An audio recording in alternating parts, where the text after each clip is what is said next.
helped millions of investors make profitable trades in the market.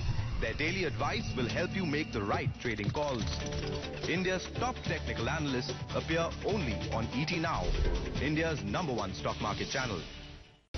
Right, let me bring on board CK Narayan. Now, CK, do you think today it's a situation of glass half full and glass half empty? Glass half full because we have recovered from the day's low, glass half empty because China is up and Indian markets are still down.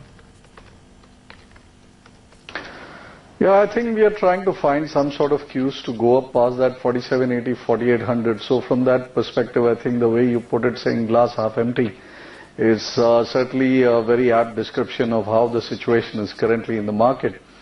Clearly, over the last week itself, the market has indicated that it does not really have too much interest in going down. You know, after that big upward burst of Tuesday, the market has found itself quite unwilling to go lower, which would clearly indicate that there are no pent-up long positions which could actually go and spoil the party. I don't think across the week too much of positions were added either, and today too, I don't think we have too much fresh positions getting added across. What we are seeing is actions limited to the or more oriented towards the small and mid-cap set of stocks, including the small and mid-cap futures.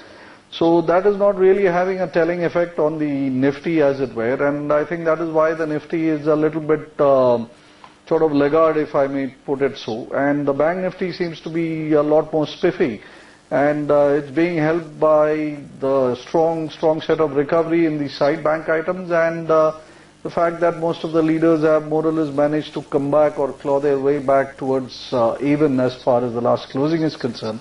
So I think the way the Nifty's, the indices are poised right now, the banking sector shows a lot more promise as compared to the main Nifty. Oh yes, in fact, as we speak, the Bank Nifty has already inched into the green.